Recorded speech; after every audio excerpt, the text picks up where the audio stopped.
ассалому алайкум бинандагони азиз, наши ҷанбастии барномаи иттилооти навид мустақиман аз телевизиони Сафина манзуратон мегардад. Дар студия Дилафрӯз Комилзода. вакилони маҷлиси намояндагони маҷлиси олии ҷумҳурии тоҷикистон дар ҷаласаи навбатии иҷлосияи сеюми маҷлиси намояндагони маҷлиси олии ҷумҳурии тоҷикистон давати шашум ки имрӯз таҳти раёсати раиси маҷлиси намояндагон Маҳмадтоҳир Зокирзода баргузор гардид, лоиҳаи қонуни ҷумҳурии тоҷикистон оид ба ворид намудани тағйири иловаҳо ба қонуни ҷумҳурии тоҷикистон дар бораи инҳисороти табииро мавриди баррасӣ қарор доданд. зимни баррасии масъалаи мазкур таъкид карда шуд ки мақсади лоиҳаи мазкур бартараф намудани норасоиву носаҳиҳии меъёрҳои алоҳидаи қонуни амалкунанда ва мавриди танзими ҳуқуқӣ қарор додани муносибатҳои ҷудогона дар самти фаъолияти субъектҳои инҳисороти табиӣ мебошад. дар иҷлосия ҳамчунин созишнома байни ҷумҳурии тоҷикистон ва Федератсияи Россия оид ба таъсиси системаи муттаҳидаи минтақавии мудофиаи зидди ҳавоии ҷумҳурии тоҷикистон ва Федератсияи Россия аз 27 апрели соли 2021, лоиҳаи қонуни ҷумҳурии тоҷикистон дар бораи захираҳои генетикӣ, дурнамои сиёсати пулию қарзии ҷумҳурии тоҷикистон барои соли 2022 ва давраи миёнамуҳлат ва лоиҳаи қонуни ҷумҳурии тоҷикистон оид ба ворид намудани тағйири иловаҳо ба қонуни ҷумҳурии тоҷикистон дар бораи фаъолияти савдои хориҷӣ мавриди баррасии ҳамаҷониба қарор гирифт.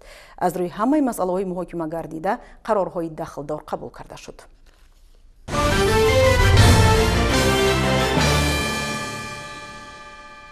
имрӯз дар шаҳри Душанбе вохӯрии 11-уми солонаи муовинони вазирони корҳои хориҷии кишварҳои Осиёи марказӣ баргузор гардид. дар ҷаласа ҳозирин масъалаҳо вобаста ба мубориза бо таҳдиду хатарҳои амниятӣ аз қабили терроризми байналмилалӣ ва ифротгароӣ, муомилоти ғайриқонунии маводи мухаддир ва мушкилиҳои иқтисодии иҷтимоиро мавриди баррасӣ қарор доданд. гузориши ҳамкоронамон дар ин хусус таҳия шудааст.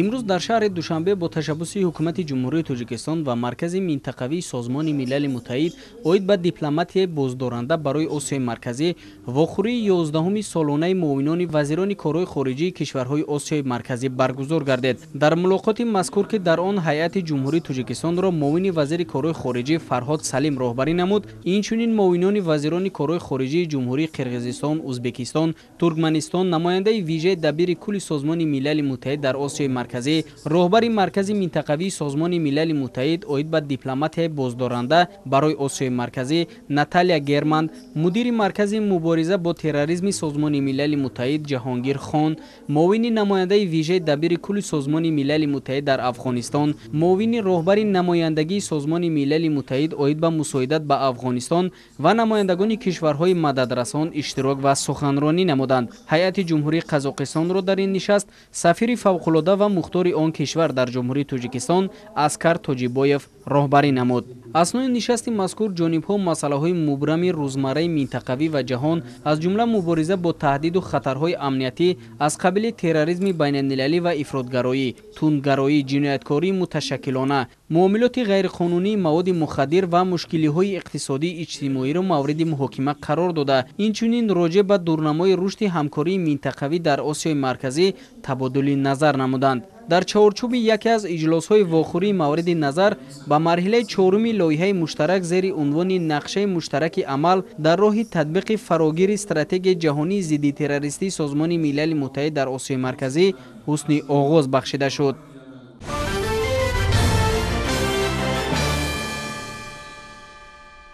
аз таъсисёбии ҳизби халқи демократии тоҷикистон 27 сол пур мешавад. барномаҳои ин ташкилот дар беҳтаргардонии сатҳу сифати зиндагии мардуми кишвар нақши арзанда дошта ҳадафи аслияш равнақи созандагию бунёдкорӣ ва фароҳамсозии зиндагии шоиста барои мардум мебошад.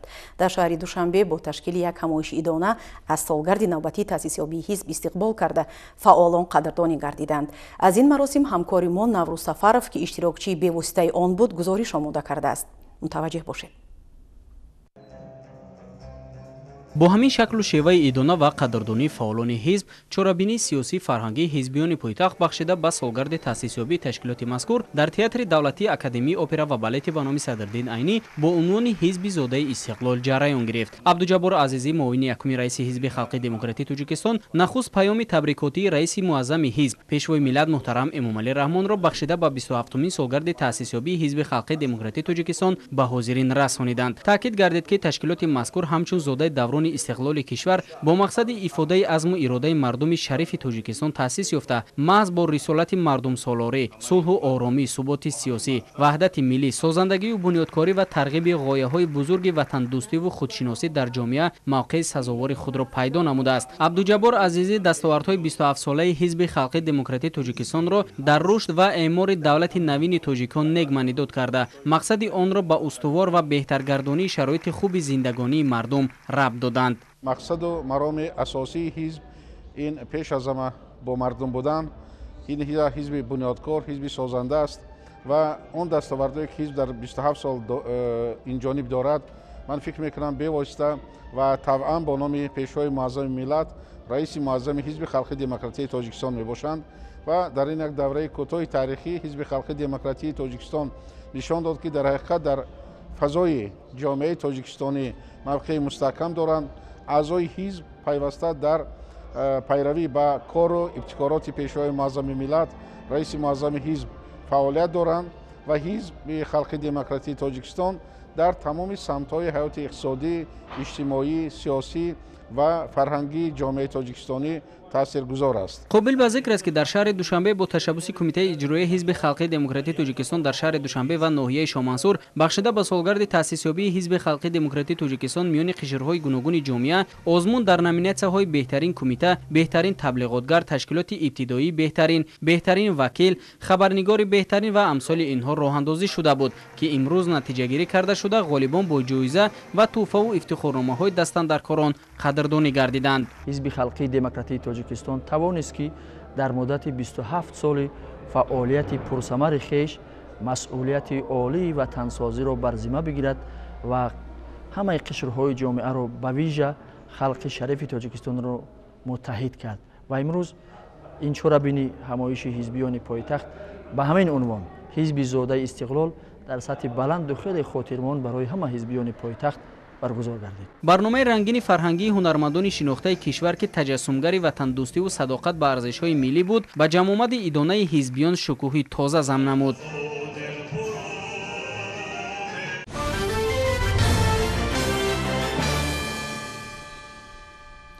با اقدام سازمان ملل متحد سنه 9 دکبر سال 2003 در شهر میریده دولت مکزیک همایش بلندپایه سیاسی با شرکت نماینده زیاده از 100 دولت جهان برگزار گردید. در کنگرس کنونسیای سازمان ملل متحد بر ضد کورپسیا تهیه گردید که کلی نمایندگان دولت‌های اشتراکچی جهت طرفداری به کنونسیا امضای خود را گذاشتند. از آن روز این جانب 9 دکبر چون روز مبارزه بین‌المللی بر ضد کورپسیا در اقصای عالم اعلان گردیده آن همه ساله با شکوه جشن گرفته می شود. بخشیده به این سنه و بهر پیشگیری این پدیده نامطلوب با ابتکار اگنتی نظارت دولتی مالیوی و مبارزه با کورپسیا جمهوری تاجیکستان در دانشگاه تکنیکی تاجیکستان همایش علمی عملی دایر گردید.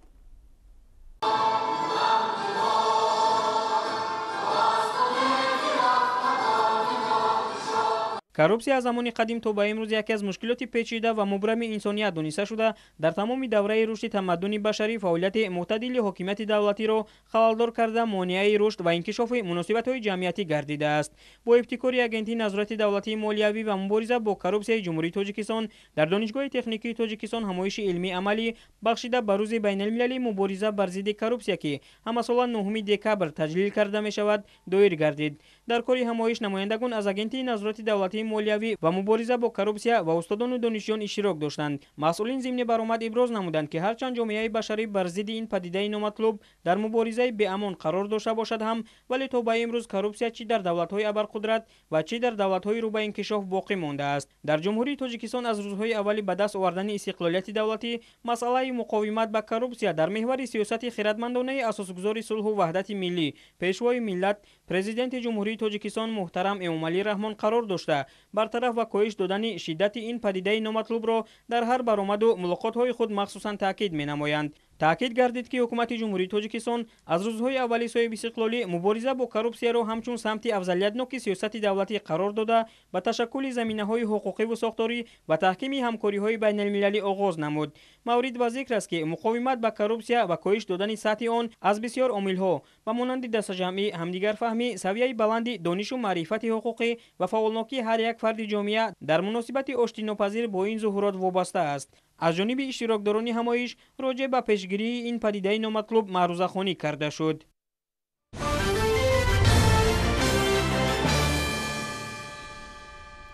мувофиқи қонунгузории кишвар вориддод ва мавриди истифода қарор додани маводҳои тарфгарӣ манъ гардида ҷавобгарии ҷиноятӣ дар ин самт пешбинӣ шудааст. вобаста ба ин аз ҷониби кормандони мақомоти корҳои дохилӣ корҳои фаҳмондадиҳию пешгирикунанда ба роҳ монда шуда шахсоне ки ба муомилоти ин воситаҳои пиротехникӣ даст мезананд боздошт ва ба ҷавобгарӣ ҷалб карда мешаванд. ҳамкасбонамон аз маркази матбуоти вазорати корҳои дохилӣ дар ин хусус гузориш медиҳанд.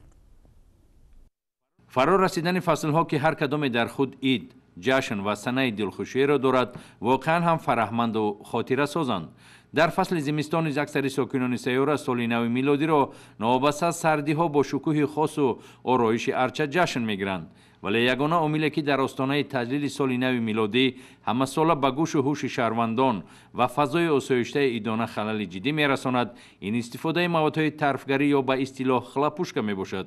бо назардошти оташангез будан инчунин истифодаи маводҳои тарфгарӣ ба беморони фишорбаланд, диабети қанд ва дил хатари ҷиддӣ дошта, садои баланду гӯшхароши он дар ҳолати ногаҳон метавонад ҳар гуна нохушиеро ба вуҷуд оварад.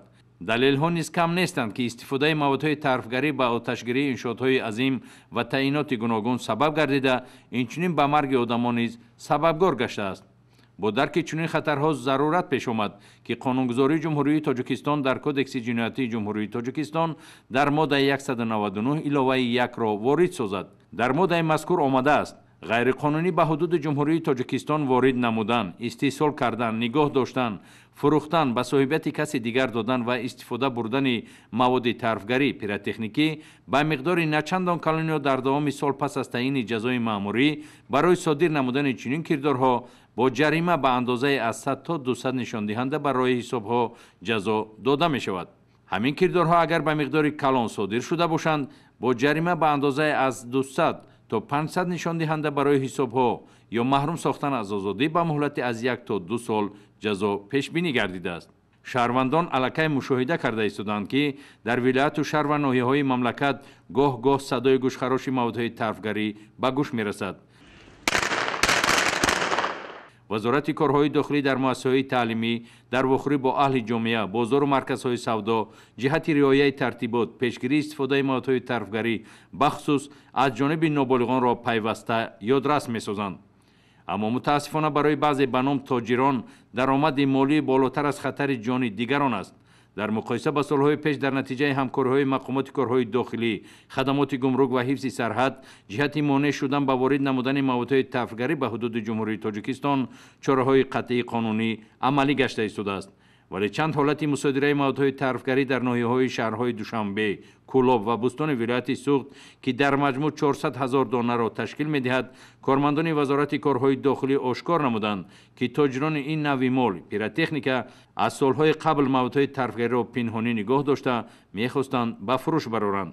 аз ҷумла аз шаҳрванд Даминов Самандар Плотович, соли таваллудаш 1995, сокини шаҳри Кӯлоб 232 200 дона, аз Фарҳодов Билод Хуршедҷонович, сокини шаҳри Душанбе, донишҷӯи соли якуми донишгоҳи соҳибкорӣ ва хизмат 120 000 дона, аз як нафар ноболиғ сокини шаҳри Бӯстони вилояти Суғд 24 000 дона, аз як нафар ноболиғи дигар сокини шаҳри Турсунзода 3500 дона маводҳои тарфгарии навъҳои хлопушка ва трения мусодира карда шуд.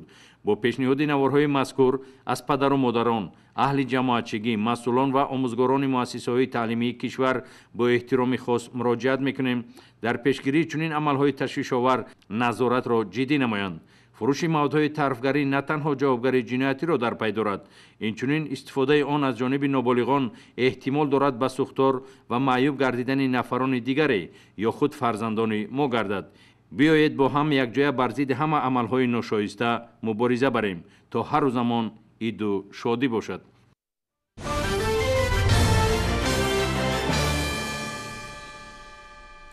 барномаи давлатии такмили таълим ва омӯзиши забонҳои русию англисӣ дар тоҷикистон барои солҳои 2015-2020 роҳандозӣ шудааст. дар ҷодаи татбиқи барномаи мазкур дар тамоми муассисаҳои томактабӣ машғулиятҳои таълимӣ ба роҳ монда шудааст. чунин як машғулият аз ҷониби тарбиятгирандагони гурӯҳи калони ширхоргоҳ кӯдакистони рақами 85 ноҳияи Синои шаҳри Душанбе зимни баргузории семинар машварати омӯзишӣ аз фани забони англисӣ гузаронида шуд. тафсилоти бештар дар гузориши ҳамкоронамон. мувофиқи нақшаи чорабиниҳои сарраёсати маорифи шаҳри Душанбе оид ба татбиқи амалии барномаи давлатии такмили таълим ва омӯзиши забони русӣ ва англисӣ дар ҷумҳурии Тоҷикистон дар муассисаи таълимии томактабии Шерхоргоҳ кӯдакистони рақами 85 ноҳияи Синои шаҳри Душанбе машғулияти намунавӣ аз омӯзиши забони англисӣ ташкил ва баргузор гардид. мураббияи фани забони англисӣ бо тарбиятгирандагони гурӯҳи калони кӯдакистони мазкур машғулият гузаронида бештар ба такмили босифати муҳтавои барнома ва маводи таълимиву методӣ дар самти омӯзиши забони англисӣ барои муассисаҳои томактабӣ тибқи талаботи стандарти давлатӣ эътибори махсус дод. кӯдакон бо шавқу ҳавас дар машғулият иштироки фаъолона доштанд. дар ҷараёни гузарондани машғулият мудирони муассисаҳои давлатии таълимии томактабӣ ва мудирияти кӯдакистон ва мураббияҳои ин муассисаи томактабӣ иштирок ва машғулиятро таҳлилу баррасӣ намуданд. барномаи рушди омӯзиши забонҳои англисӣ ва забони русӣ мо тасмим гирифтем ки машғулияти забони англисиро ба онҳо пешниҳод карда бошем. муҳтарам ҷаноби олӣ пешвои миллат эмомалии раҳмон пайваста таъкид менамоянд ба ҷавонону наврасон ки ба таълиму тарбияи забонҳои русӣ ва англисиро низ аз худ намоянд. аз гузарондани чунин машваратҳо аз касби ҳамдигар меомӯзанд. боз пешравӣ дида мешавад. мисол методу усулҳои навро ба ҳамдигар меомӯзонанд. таъкид шуд ки дар самти татбиқи амалии барномаи давлатии такмили таълим ва омӯзиши забони русӣ ва англисӣ дар ҷумҳурии Тоҷикистон дар муассисаи таълимии томактабӣ пеш аз ҳама фароҳам овардани шароити педагогию психологӣ баҳри рушди қобилият ва завқи кӯдакони синни томактабӣ дар омӯзиши забонҳои русӣ ва англисӣ аз ҷумла бо кӯдакони болаёқат бо байнобат гирифтани нерӯи зеҳнӣ ва малакаи забондонии онҳо зарур мебошад. хушбахтона татбиқи барнома дар муассисаҳои томактабии шаҳр натиҷаи дилхоҳ дод ва дар раванди дуруст дарк ва қабул кардани нутқ дар омӯхтани забони русӣ ва англисӣ пешравиҳо ба назар мерасанд. дар фарҷом баҳри болидахотирии иштирокдорони чорабинӣ аз ҷониби таълимгирандагони муассисаи давлатии таълимии томактабии Ширхоргоҳ кӯдакистони рақами 85 барномаи фарҳангӣ пешниҳод карда шуд.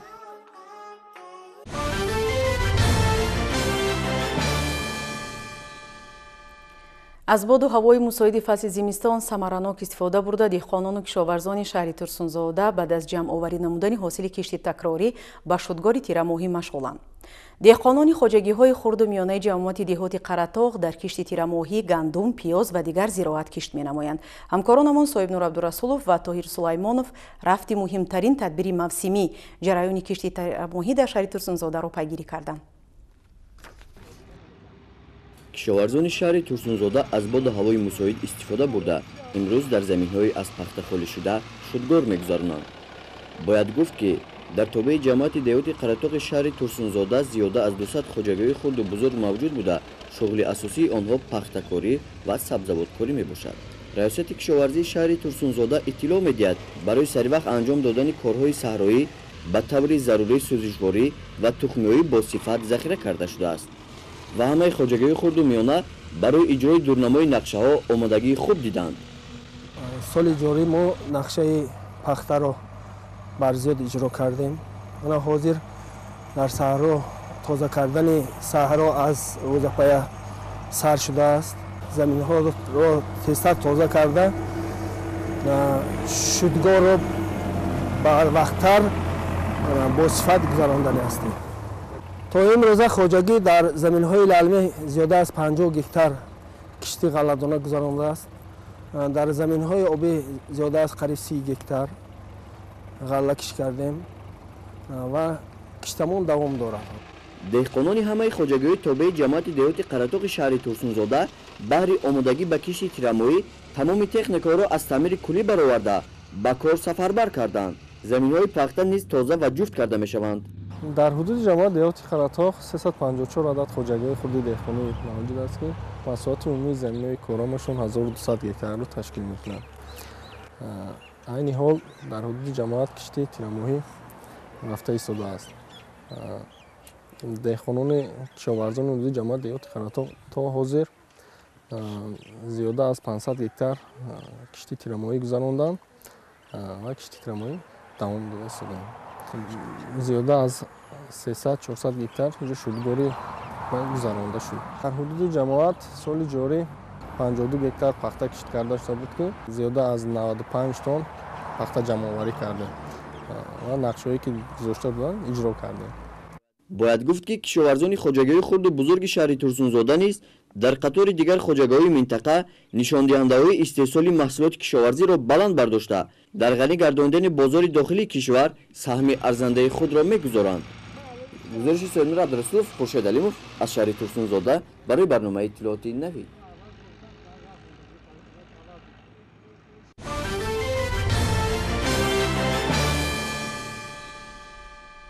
тағйирёбии иқлим ба фаъолияти кишоварзони кишвари мо низ мушкилӣ пеш оварда аст.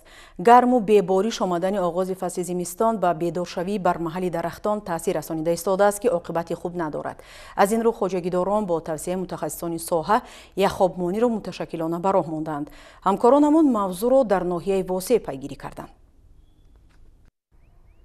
ҳанӯз 55 сол қабл барои обёрӣ намудани заминҳои кишт дар ҷамоати деҳотӣ ба номи Миралӣ Маҳмадалиеви ноҳияи Восеъ дар майдони 300 гектар замин обанбор бунёд карданд. обанбори мазкур барои обёрӣ намудани заминҳои кишти ду ҷамоат пешбинӣ шуда буд.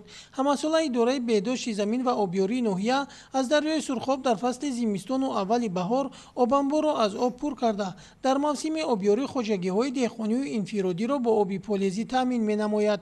имрӯзҳо вобаста ба тағйирёбии иқлим зарурати яхобмонӣ дар заминҳои корами обӣ ба вуҷуд омадааст. айни ҳол мо дар назди обанбори Селбург мебошем.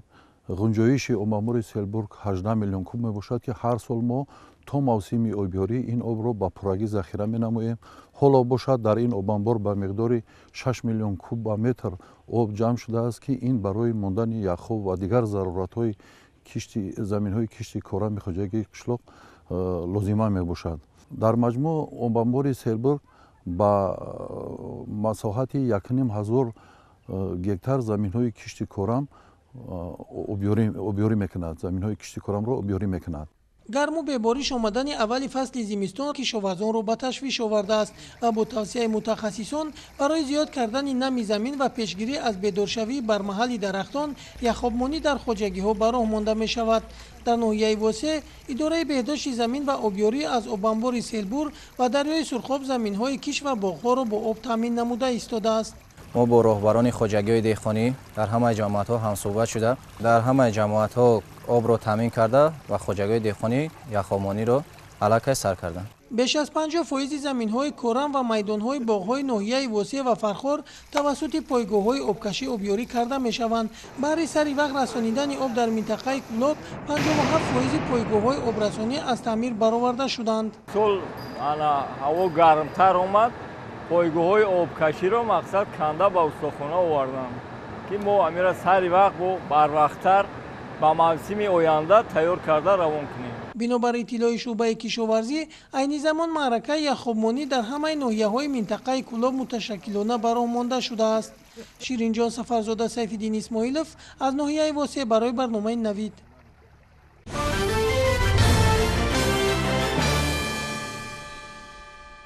таи чанд соли охир хоҷагидорону деҳқонони ноҳияи Дӯстӣ дар тамоми фасли сол бидуни дудилагӣ кишти зироати кишоварзиро дар заминҳои худ ба роҳ мемонанд. зеро барои обёрӣ намудани майдонҳои кишт мушкилот вуҷуд надорад. заҳбуру заҳкашҳои ноҳия ба қадри зарурӣ тоза гашта намнокии заминҳо низ паст карда мешавад то деҳқонон дар рӯёнидани ҳосили дилхоҳ танқисӣ накашанд. гузориши ҳамкорони мо аз рафти тоза намудани заҳбуру заҳкашҳо дар ноҳияи Дӯстӣ омода гаштааст. тамоми мавсими сол метавон сокинони заҳматкаши ноҳияи дӯстии вилояти хатлонро банди кор дар саҳро дид, чун эшон аз ҳисоби кор дар замин ва деҳқонӣ зиндагии худро беҳ мегардонанд. Барои бемушкилӣ ба об таъмин намудани заминҳояшон бошад, идораи беҳдошти замин ва обёрии ноҳия талошҳои пайвастагӣ менамояд. Ҳамин аст ки дар ин шабу рӯз дар ду ҷамоати деҳоти ноҳия техникаҳои соҳавӣ ба кандану тоза кардани заҳбуру заҳкашҳо машғул аст. дар мувозинаи идораи давлатии беҳдошти замини обёрии ноҳияи дӯстӣ 120 километр заҳбуру заҳкаш мавҷуд аст, 63,4 километр шабакаҳои обрасонӣ. тибқи нақшаи чорабинии тирамоҳ зимистонаи солҳои 2021-22 то ин ҷониб мо зиёда аз 15 километр заҳбуру заҳкашҳои дар мувозина бударо тибқи нақша тоза намудем. шабакаҳои обрасонӣ бошад зиёда аз 6 километр тоза намудем. корон дар ин самт идома доранд. то охири мавсим кӯшиш менамоем ки нақшаи ба зимма гирифтаро пурра иҷро намоем. ба гуфтаи масъулин маҳз тавассути сари вақт тоза кардани заҳбуру заҳкашҳо соли ҷорӣ ҳолати 168 гектар заминҳои корами ноҳия беҳ гардонида шуд ва онҳо талош менамоянд то минбаъд низ нисбати хушконидани заминҳои сернам ва қобили зироат гардонидани замин тадбирҳои зарурӣ андешанд. сол то сол мо кӯшиш карда истодаем ки заминҳои амин бекорхобида кам карда шаванд.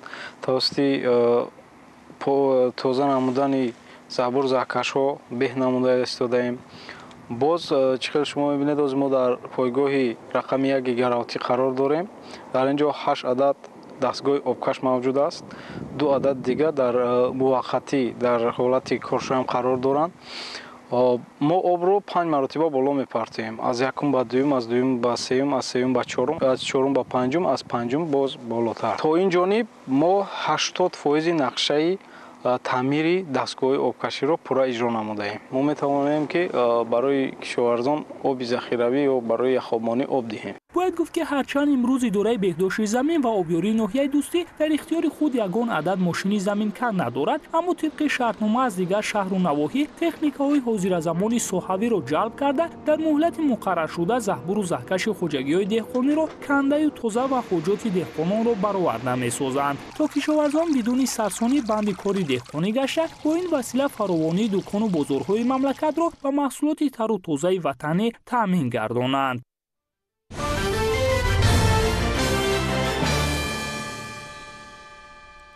масъалаи тағйирёбии иқлим, афзоиши гармии ҳаво ва хушксолӣ аз проблемаҳои умдаи ба ҳисоб мераванд, ки бояд барои камтаъсир гардидани онҳо тадбирҳои иловагӣ андешида шавад. яке аз роҳҳои таъмини заминҳои кишоварзӣ бо оби ирригатсионӣ ин омода сохтан ва барқарорсозии иншооти обрасонӣ мебошад, ки ба ин масъала дар ноҳияи ба номи Мирсаид Алӣ Ҳамадонӣ масъулони соҳавӣ амиқан таваҷҷӯҳ зоҳир мекунанд. тафсилоти бештар дар матлаби навбатии барнома. соли 2021 идораи беҳдошти замин ва обёрии ноҳияи ба номи Мирсаид Алӣ Ҳамадонӣ дар ҳамкорӣ бо 9 асосиатсияҳои истифодабарандагони об нақшаи тоза кардани каналу забур ва дигар иншооти обрасониро 117% иҷро карда буд ва дар ҳамин сол дар масъалаи таъминот бо оби полезии кооперативҳои тиҷоратию истеҳсолӣ ва хоҷагиҳои деҳқонию инфиродӣ мушкилӣ пеш наомад. дар ҳамин замина барои мавсими обёрии соли 2022 аз ҳоли ҳозир тоза кардани заҳбуру заҳкаш ва иншооти обрасониро шурӯъ намуданд. асоатсияҳои истифодабарандагони об барои сари вақт ва босифат анҷом додани корҳо ба идораи давлатии беҳдошти замин кӯмак расонида истоданд. дар асоатсияи панҷоб 510 нафар хоҷагии деҳқонӣ бо шаҳрнома доранд. ҳамин хоҷагиҳоро мо ба об таъмин кардастем. бо ҳамкории беҳдошти замин ҳамкорӣ дорем ки каналҳоро тоза кунем.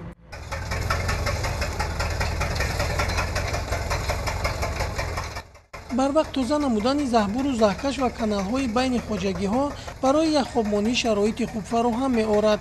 деҳқонон имкон доранд дар заминҳои корам ва боғҳо яхобмониро идома диҳанд. ҳоло тамоми техника ва воситаҳои техникии идораи давлатии беҳдошти замин ва обёрии ноҳияи Ҳамадонӣ дар ҷамоатҳои деҳот ба тоза кардани заҳбуру заҳкашҳои байни хоҷагиҳо сафарбар карда шуданд. мувофиқи нақша дар соли оянда мебояд майдони беш аз 14400 гектар заминҳои хоҷагиҳоро бо оби полезӣ таъмин намоянд. ширинҷон Сафарзода, Сайфиддин Исмоилов аз ноҳияи Ҳамадонӣ барои барномаи Навид.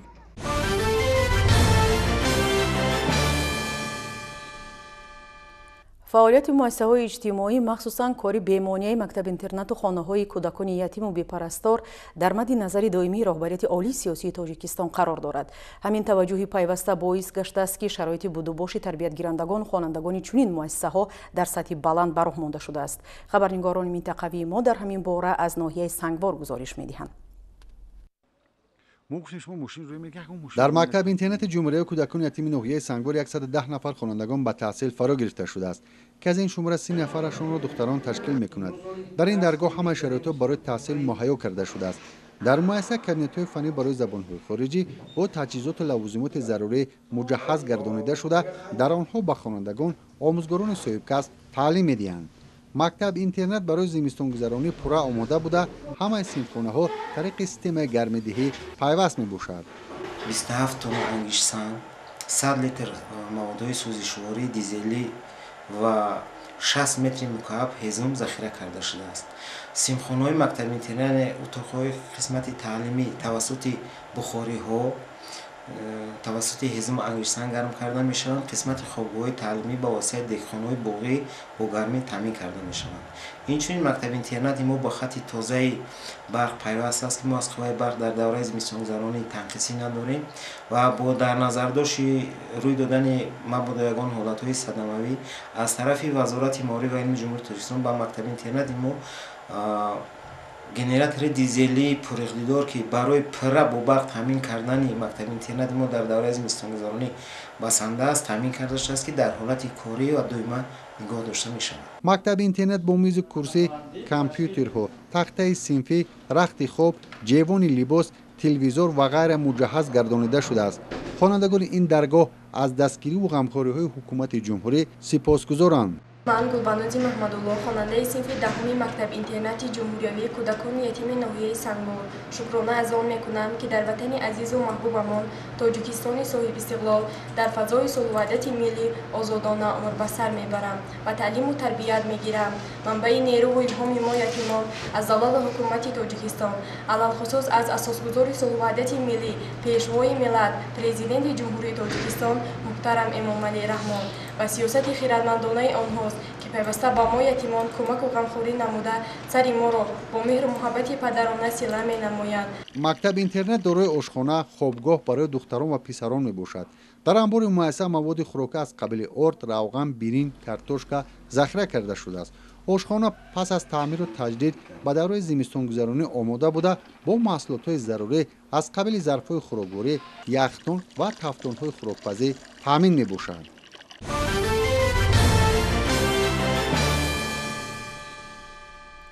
بخشیده به 30 سالگی استقلالیت دولتی جمهوری تاجیکستان در دانشکده دولتی صنعت تصویری و دیزاین تاجیکستان نمایش اثرهای رسامان شهر خوجند افتتاح یافت. این نمایش نگاه نام داشته دوستداران صنعت را با اثرهای شناس می‌کند که زمان استقلال آفریده شدند و موضوعهای گوناگون را در بر می‌گیرند. شرحی بیشتر در گزارش همکارانمان. نمایش اثرهای رسامان شهر خوجند در شهر دوشنبه مرتبه اول نیست که برگزار می‌گردد، ولی این دفعه چورابینی به تمام دیگر است. با گفته مسئولین امسال این نمایش در حال تجلیل می‌گردد که از سنه صاحب استقلال گردیدن تاجیکستان 30 سال پر شد و در این مدت دستاوردهای مصوران شهر خوجند نیز به مراتب افزوده‌اند. تشکیل کنندگان چورابینی میگویند که نمایش بهترین اثرهای رسامان شهر خوجند را در بر میگیرد. این اثرها با موضوعهای گوناگون بخشیده شده‌اند و زیبایی‌ها و شکوفایی‌های تاجیکستان صاحب استقلال را بازگویی می‌کنند. البته من فکر می‌کنم که امروز نمایش نسبتاً با این نمایش‌ها که 20 سال قبل از این آغاز کرده بود کمی فرق دارد، هم از لحاظ آن که به هر حال در دوام 20 سال درجه کسبی ایجادکاران ما خیلی بالا رفت و خودی موضوعی غایبی خودی اثرهایی که در اینجا پیشنهاد کرده شدند من باور دارم که طول 20 سال که ما اینقدر دستاوردهای بزرگ داریم در تمام کشور، البته یک اندازه این نیز بیواسطه به ایجاد رسامان ما تاثیر خود را رسانده است، بی تاثیر نمانده است. در مراسم افتتاح این نمایش نمایندگان وزارت فرهنگ جمهوری تاجیکستان و دیگر مؤسسه‌های فرهنگی کشور اشتراک نموده ذکر داشتند که در دوران استقلالیت دولتی در برابر دیگر بخش و سمت‌های خوجگی خلق مملکت ساحه فرهنگ نیز رشد نموده رسامان تاجیک به دستاوردهای نظررس نائل شدند. نمایش که تحت عنوان نگاه گشوده شد محصول ایجاد 11 رسام و استادان صنعت رسامی شهر خوجند را در بر می‌گیرد. дар маҷмӯъ дар намоиш 44 асар ба маърази дид гузошта шудааст. дӯстдорону ҳаводорони санъати тасвирӣ метавонанд то охири моҳи январ дар донишкадаи давлатии санъати тасвирӣ ва дизайни тоҷикистон аз ин намоиши пурмуҳтаво дидан кунанд.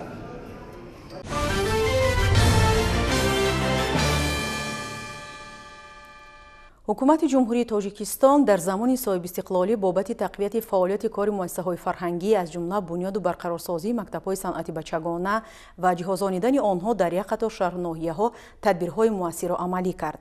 Аммо то ҳанӯз дар ҳамин самт нуқсону камбудиҳои ҷиддӣ дар аксар минтақаҳои кишвар ба мушоҳида мерасанд. масъалаи фаъолияти мактабҳои санъати бачагона дар вилояти Суғд ин навбат диққати ҳамкорони моро ба худ ҷалб намудааст. таваҷҷӯҳ кунед. мухлиса бердиева хонандаи синфи якуми мактаби санъати ба номи мирзо пардаеви ноҳияи Сипитами мебошад. мухлиса имсол бо маслиҳати бобояш ба мактаби санъат омада нозикиҳои ҳунари дуторнавозию хорсавроиро меомӯзад. дар оянда нақша дорад ки барои сайқал додани ҳунари аз бар карда истодааш ба коллеҷи санъати ба номи Содирхон ҳофизи шаҳри Хуҷанд дохил шуда таҳсилашро идома диҳад. ман дар инҷо ҳозир дар синфи якум мехонам. бо ихтисоси дутор омӯхта истодиам. ман аз хурдсолӣ ба мусиқӣ шавқу рағбати зиёде дорам. мактаби санъати ба номи мирзо пардаеви ноҳияи Сипитамин аз соли 1965 инҷониб фаъолият дошта дар ин муассисаи фарҳангӣ 36 нафар омӯзгорон ва 250 нафар хонандагон нозикиҳои ҳунари сарояндагию навозандагӣ, хорсароӣ ва рақсро меомӯзонанд. машғулият дар синфхонаҳои кӯчак доир гардида барои хонандагон шароити мусоиди таҳсил вуҷуд надорад. бинои мактаби санъати ноҳия дар ҳолати садамавӣ қарор дошта имрӯз барои бо шароити хуби таҳсил фаро гирифтани хонандагон беҳбудиро тақозо дорад, мегӯяд сарвари муассиса Гулнора Ёқубова. мактаби санъат 56 соли син фаъолият мебарад. ҳозир 26 нафар омӯзгор кор фаъолият дорад. 226 талабаҳо таҳсил мекунанд. мутаассифона мактаби мо сахти садамавӣ фаъолият дорад. ҳамин ба нигоҳ карда ҳаракат кӯшиш карсодем ки бачаҳоя дар озмунҳо иштирок кунанд. бачаҳои мо ҳаракат карда лоиҳаи мактабро сафарати ҷаҳонба пешниҳод кардем. мо кӯшиш мекунем ки ёрдам медиҳанд. синфхонаҳо бисёр ҳам танг, мизи курсӣ намерасад. ма ҳаракат карсодем ҳамин ёрдам киям акун якта худам байкар наметонам. аз телевидениyaҳо дигар мактабҳоро мебинам. ман ҳам хоҳиш менамоям ки мактаби мо ҳам то сол рафт ҳамихел шавад, ба зебу хусрӯ шавад. новобаста аз шароит дар ин муассиса таи солҳои охир синфи оркестр, мақомхонӣ ва дар филиали ҷамоати деҳоти Куруш синфи рассомӣ ташкил карда шудааст. хонандаи синфи чоруми мактаби санъати ноҳияи Сипитамин мебошам. ман 4 сол инҷониб дар ин мактаб аз устодам Эргаш Озодҷон найнавозиро ёд гирифта истодиам. ман аз хурдим ба ин асбоби мусиқӣ шавқу завқи бисёр дорам. ба ғайр аз найнавозӣ ман дутор навозиро ҳам ёд гирифта истодаям. ман дар давоми ин 4 сол суртҳои бисёреро омӯхта истодиам. мисол ман гули навро ёд гирифтам, чаман яла ва найбазмро ҳола ёд гирифта истодиам. мактаби мусиқии бачагонии рақами 2 ноҳияи Сипитамин соли 2019 ба ошёнии сеюми бинои наву замонавии китобхонаи марказии ноҳия гузаронида шуда дар ин муассисаи фарҳангӣ ба 130 нафар хонандагон 12 омӯзгор аз рӯи 10 намуди асбобҳои мусиқӣ дарс медиҳанд. синфхонаҳои таълимӣ дар алоҳидагӣ ташкил карда шуда раванди ҳунаромӯзӣ беҳтар гардидааст. шароити таҳсил дар нигоҳи аввал хуб бошад ҳам барои дар сатҳи зарурӣ доир гардидани машғулиятҳо душвориҳо ҷой доранд. дар мактаб созҳои мусиқии халқӣ конотар мебошад, кам барои синфҳо барои омӯзгорон намерасад. барои зимистongузаронӣ омода гуфта дар моҳҳои пеш аз зимистони тирамоҳӣ мо дар ҳама ҷо ки утоқи кори муассиса ва зимистongузаронӣ тайёр мебошад мегӯем. он қадар ҳамин чиз дар охирон вақт ки таҷҳизотҳое ки ба мо ваъда дода буданд ки ҳар синфхонаҳое ки утоқи кори омӯзгорон ва зимистонгузаронӣ бо ҳамин печкаи моӣ ки барқӣ бояд таъмин бошад ба ҳамин чиз эътибор ё ки шароите ки аз тарафи бюджет ҳамин ҳал нашудааст намерасад. бино ба иттилои масъулини бахши фарҳанги ноҳияи Спитамин аз вазъи воқеии мактаби санъат ва мактаби мусиқӣ масъулини мақомоти маҳаллии ҳокимияти давлатӣ ва раёсати фарҳанги вилояти Суғд огаҳӣ дошта барои бунёди бинои нав ва беҳтар кардани вазъи зимистонгузаронӣ таъминот бо асбобҳои мусиқӣ ва баланд бардоштани маоши кормандон корбарӣ идома дорад.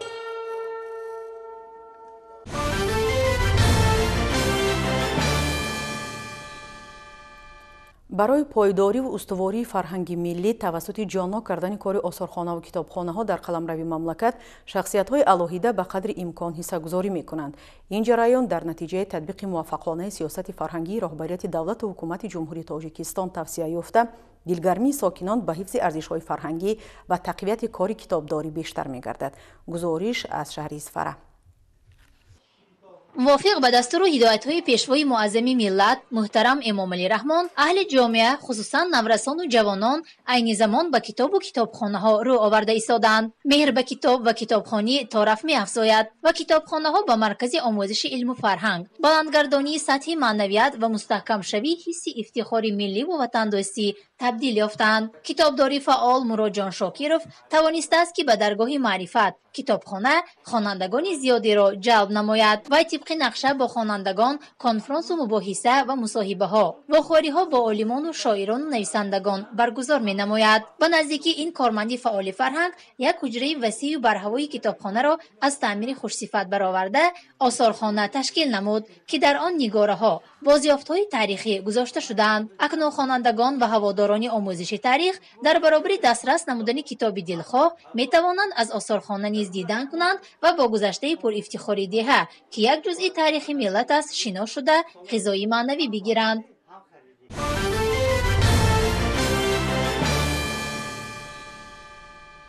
дар пойтахти Россия шаҳри Москва барфрезии рекордӣ ба қайд